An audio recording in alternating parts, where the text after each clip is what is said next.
Hello class आज के আমরা एक्सरसाइज 6.3 এর 11 নম্বর থেকে স্টার্ট করব।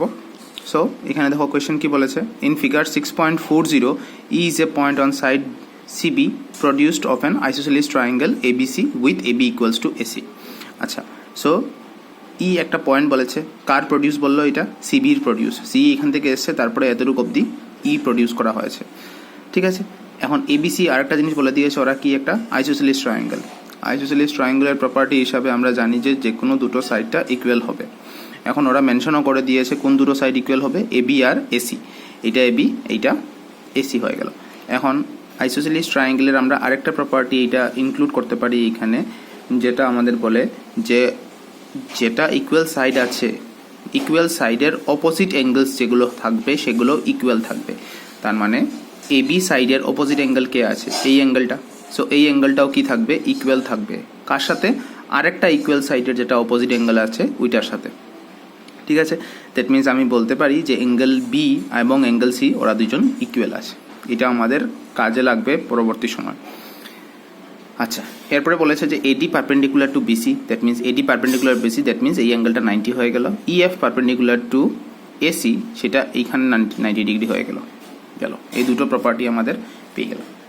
এখন আমাকে প্রুফ করতে বললো যে ওরা ABD আর ECF এই দুটো 90 ডিগ্রি সিমিলার হতে লাগবে। সো ABD এবং ECF এই দুটো কি হবে, সিমিলার হতে লাগবে, সেটা আমি প্রুফ করব। চলো দেখি সলিউশনটা। সো এখানের মধ্যে ইন্ট্রোডাকশনারি যেটা লাইনস আছে সেগুলো লিখে নিলাম। Here ABC is an isosceles triangle with AB equals to AC and E and F are points on side BC and AC respectively। BC সাইডের একটা পয়েন্ট আছে E এবং তোমার AC সাইডের একটা আছে EF।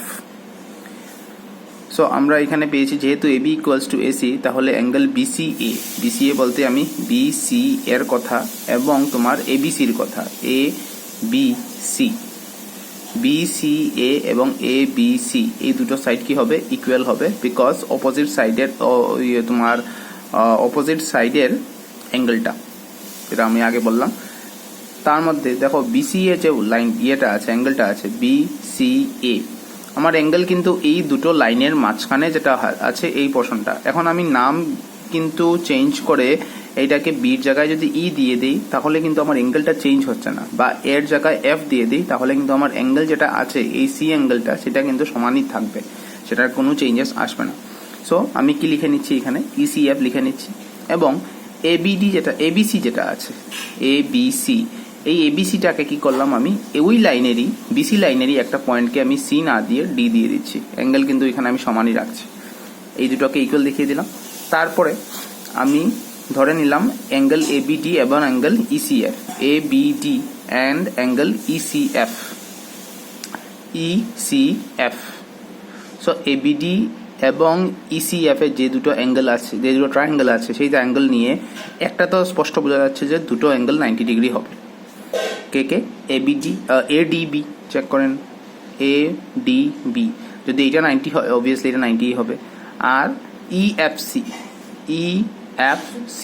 এটা 90 ডিগ্রি অলরেডি দেওয়াই আছে। তো বেসিক্যালি তোমার একটা স্ট্রেট লাইনের মধ্যে দুটো একটা লাইন যদি কাট করে তাহলে ওইটা 90 দিয়ে হবে, পারপেন্ডিকুলারলি যদি কাট করে। আচ্ছা, 90 হয়ে গেল। এই দুটো অ্যাঙ্গেল তো আমি অলরেডি বলে দিয়েছি এইখানে ইকুয়েশন মানে নাম্বার দিয়ে এটাকে বলে দিলাম যে ওরা দুজন ইকুয়াল আছে। এখানেও আমরা এটা ইউজ করতে পারলাম যে অ্যাঙ্গেল ABD এবং অ্যাঙ্গেল ECF।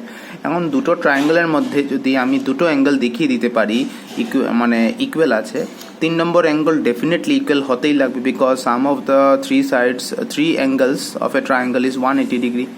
যে কোনো অবস্থায় 3 নম্বর মিলতেই লাগবে। সো সিমিলারিটি তোমার রুল অনুযায়ী আমার দুটো অ্যাঙ্গেল যেহেতু মিলেছে, তার জন্য আমি লিখে নিচ্ছি যে দুটো ট্রায়াঙ্গেল কি আছে, সিমিলার আছে। আশা করি বুঝতে পেরেছো।